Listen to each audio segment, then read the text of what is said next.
नमस्कार दोस्तों, be a doctor of yourself के चैनल में आपका स्वागत है। दोस्तों, आज के इस टॉपिक में मैं बात करूंगा स्वेटिंग, पसीने के बारे में कि पसीना हमारे शरीर के लिए कितना ज्यादा इम्पोर्टेंट है, किस तरीके से वो काम करता है और उसके ज्यादा और कम होने से ये हमारे बॉडी पे क्या इफेक्ट करेगा। दोस्तों, इसके बारे में मैं डिटेल में बात करूंगा। और अगर आपको ये मेरा वीडियो अच्छा लगा, इट्स योर चॉइस कि मैं चैनल सब्सक्राइब करें या ना करें, लेकिन खुद को सब्सक्राइब जरूर करें। दोस्तों, मैं हर वीडियो में मैं यही कोशिश मैं करता हूँ कि जो एक लॉजिक होता है, उस लॉजिक के साथ में हम आप जैसे बात करते हैं वैसे ही आपके सामने में अपने बात को मैं रखूं, ताकि आप अपने से बॉडी सिस्टम को आप अच्छे तरीके से समझ सकें। अगर आप अपने बॉडी को अच्छे तरीके से समझ सकेंगे तभी जाके आप उसके बारे में केयरिंग करेंगे, उसके बारे में आप और भी दिमाग लगा सकते हैं कि किस तरीके से हम उस चीज को, अपने बॉडी को मैनेज करें। तो दोस्तों, आज के जैसे टॉपिक में मैं बात करता हूँ स्वेटिंग, जो पसीना है। तो ये जो पसीना है हमारे शरीर के लिए काफी ज्यादा इम्पोर्टेंट है। तो एक्चुअली में ये होता है क्या है, आज मैं इसके पीछे में एक लॉजिक में बता रहा हूँ। तो एग्जाम्पल के रूप में मैं लूँ कि अगर कोई गाड़ी है, अगर कोई गाड़ी अगर लंबा रनिंग कर रहा है और काफी स्पीड में वो रनिंग कर रहा है, तो वो क्या करता है, वो काफी ज्यादा हीट हो जाता है।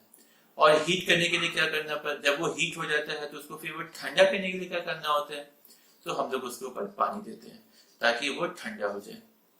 तो उसी तरह हमारा बॉडी का सिस्टम है। तो जब हम कोई एक्सरसाइज कर रहे हैं या जब कोई वर्कआउट कर रहे हैं, तो उस टाइम पे क्या होता है, हमारे शरीर से पसीना निकलता है।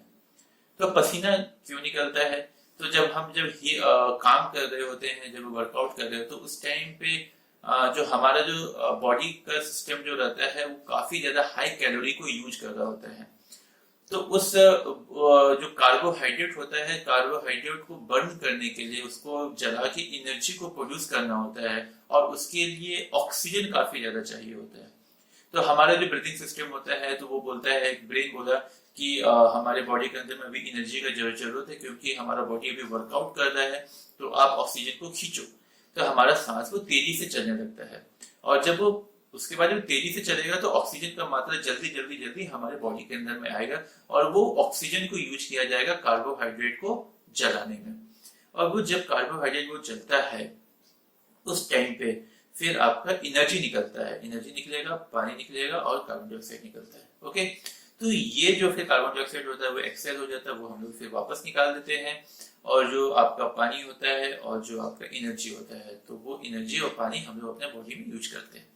और फिर उसके बाद क्या, तो वो जो पानी होता है, हमारे बॉडी 70% ऑफ वाटर से आपका बना हुआ है। तो हमारे बॉडी पे जो स्वेटिंग ग्लैंड्स हैं हमारे स्किन के नीचे में हर जगह पे यहाँ पे हैं। तो आपका जो स्वेटिंग ग्लैंड्स होता है, ये बेसिकली क्या काम करता है, जब आपका बॉडी काफी ज्यादा हीट हो जाता है, तो उस टाइम पे उसको ठंडा करने के लिए वो ग्लैंड्स पानी को वो छोड़ता है। तो वो छोड़ता है, तो फिर एक्चुअली में वो ठंडा कैसे होता है, इसके पीछे में लॉजिक में मैं बता रहा हूँ। सिंपल सा ये लॉजिक है, आपने साइंस में भी पढ़ा होगा कि जैसे ही पानी हमारे स्किन के ऊपर में आता है, तो उस टाइम पे क्या होता है, जैसे वो वाटर ड्रॉपलेट्स जो आपका एटमॉस्फेयर के कांटेक्ट में आएगा, तो वो एवापोरेट हो जाता है। तो यहाँ पे बेसिकली क्या हो रहा है कि जब वाटर वेपर में जब कन्वर्ट होता है, तो एक लैटेंट हीट होता है, जो कि आपको एक फेज से दूसरे फेज में कन्वर्ट करने के लिए उसको हीट का रिक्वायरमेंट होता है, उसको बोलते हैं लैटेंट हीट। तो वो लैटेंट हीट जो होता है, वो हमारे जो बॉडी का जो गर्म हो जाता है, उससे वो नीड ले लेता है। इससे आप ध्यान देंगे कि जैसे आपको पसीना होता है, तो वहां पे आपको धीरे धीरे ठंडक आपको लगना फील हो जाता है, क्योंकि वहां पे आपका जो हीट होता है, वो हीट वो यूज करता है वाटर ड्रॉपलेट्स आपको वाटर से वाटर वेपर बनने में। तो ये है बेसिकली स्वेटिंग का प्रोसेस, कि हमारे बॉडी में किस तरीके से रिक्वायरमेंट हुआ है एनर्जी का। जब आप एनर्जी यूज कर रहे हैं, उस टाइम पे जब स्वेटिंग होता है, तो बॉडी जो कूलेंट करने का काम करता है आपका वो स्वेटिंग। कुछ लोगों को स्वेटिंग काफी ज्यादा कम होता है, किसी किसी को स्वेटिंग बहुत ज्यादा होता है। तो वो अलग अलग लोगों के ऊपर डिपेंड करता है। वो हमारे जो ऑर्गन्स होते हैं, हमारे जो ग्लैंड्स होते हैं, जो स्वेटिंग ग्लैंड्स होते हैं, उसके वो एफिशिएंसी के ऊपर में डिपेंड करता है। तो अगर स्वेटिंग ग्लैंड्स की एफिशिएंसी कम है तो उस टाइम पे आपका जो बॉडी होता है वो ओवर हीट होने के चांसेस ज्यादा रहते हैं, जिसके कारण आपको एक सफोकेशन हमेशा रहेगा वहां पे।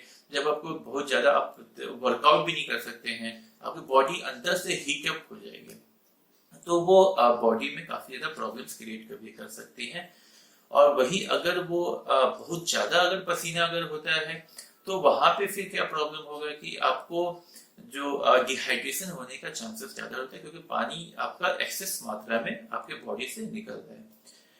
और दूसरा सिर्फ साइकोलॉजिकल एक प्रॉब्लम्स होते हैं जो कि माइंड में रहता है कि एनी टाइम आपका पानी नहीं, आपके बॉडी से अगर स्वेटिंग हो रहा है तो अगर कोई आप जैसे कि कोई कपड़ा कोई आप पेन से लिख रहे हैं कहीं पे या कोई आप काम कर रहे हैं तो आपके जो पाम होते हैं हैंड में यहाँ पे आपका पूरा पसीना हो जाएगा। तो एक साइकोलॉजिकल एक प्रेशर बना हुआ रहता है कि ये पसीना पसीना कुछ ज्यादा ही ये हो रहा है। तो इसके अलावा यहाँ पे कोई ज्यादा इफेक्ट नहीं है। आप अगर प्रॉपर मात्रा में अगर पानी इंटेक कर रहे हैं तो आप डिहाइड्रेट रहेंगे, तो ये काफी ज्यादा इंपॉर्टेंट है while you are doing an exercise. जब आप एक्सरसाइज कर रहे हो तो आपको इस चीज पर ध्यान देना होगा। तो ये जो स्वेटिंग है काफी ज्यादा इंपॉर्टेंट है हमारे लाइफ में, हमारे डे टू डे जो वर्कआउट हम लोग करते हैं उसमें, और इस चीज को मेंटेन भी रखना होता है। बहुत सारे लोग ऐसे हैं जो कि स्वेटिंग को बंद करने के लिए पाउडर का यूज करते हैं, कुछ केमिकल्स यूज करते हैं। तो मेरा ये मानना है कि ये सब एक मार्केट पॉलिसी है अपना आइटम्स को बेचने के लिए। तो मेरे हिसाब से कि जो पाउडर्स होते हैं या कोई केमिकल होता है आप उसको बिल्कुल भी यूज नहीं करें। क्यों? तो क्योंकि जो आपका जो ग्लैंड्स होता है, ये आपका जो स्किन होता है, स्किन में जो आपका छोटा छोटा छोटा जो छेद होता है ये उसके नीचे रहता है। और अगर वो छेद को अगर आप बंद कर देते हैं तो क्या होता है कि आपका जो पानी आपका जो होता है वो आपका छोड़ेगा नहीं वहां पे। फिर जो ग्लैंड का एफिशिएंसी होता है, जो स्वेटिंग ग्लैंड होता है उसकी एफिशिएंसी भी कम हो जाता है। और वो धीरे धीरे फिर क्या होगा कि आपके बॉडी, आपको ऐसा है कि आपको पसीने नहीं निकल रहा है लेकिन आपका बॉडी एक्चुअली में अंदर से ओवर हीट हो जाता है। ओके, तो बेसिकली आप क्या कर रहे हैं कि कोई अगर कोई गाड़ी है या कोई आपका इंजन है या कोई भी ऐसा ऑपरेटिंग सिस्टम है जो कि गर्म हो जाता है, तो आप उसको ठंडा नहीं कर रहे हैं, आप उसके ऊपर में जो पाउडर होता है आप वो उसके ऊपर डाल रहे हैं। तो आप सिंपल सा लॉजिक है कि अगर आपके इंजन, आपका जो कार का अगर इंजन है या आपका बाइक का इंजन है, उसमें अगर आपको कूलेंट लगाना है तो क्या आप लगाएंगे? उसमें पानी लगाएंगे कि जो पाउडर होता है आप उसको लगाएंगे? तो सिंपल सा लॉजिक है ये। तो जिस जिस चीज के लिए यूज करना होता है वो हमारे नेचर में आसपास में हर जगह अवेलेबल है। बस आपको थोड़ा सा ध्यान देना पड़ता है कि किसको कहाँ पे कंपेटेबल होता है, किसको कहाँ पे रखना है, ताकि वो हम लोग उस चीज को प्रॉपर ढंग से यूज कर सके। और उसके लिए एक प्रॉपर इंफॉर्मेशन होना, एक प्रॉपर नॉलेज होना बहुत ज्यादा जरूरी है। तो दोस्तों, आपको ये मेरा वीडियो कैसा लगा आप नीचे कमेंट बॉक्स में जरूर से बताइएगा। एंड अगर आपको ये मेरे वीडियो अच्छा लगे, इट्स योर चॉइस कि मेरे चैनल को सब्सक्राइब करें या ना करें, खुद को सब्सक्राइब जरूर करें। मिलते हैं ऐसे ही है एक अच्छे अगले वीडियो में, तब तक के लिए नमस्कार।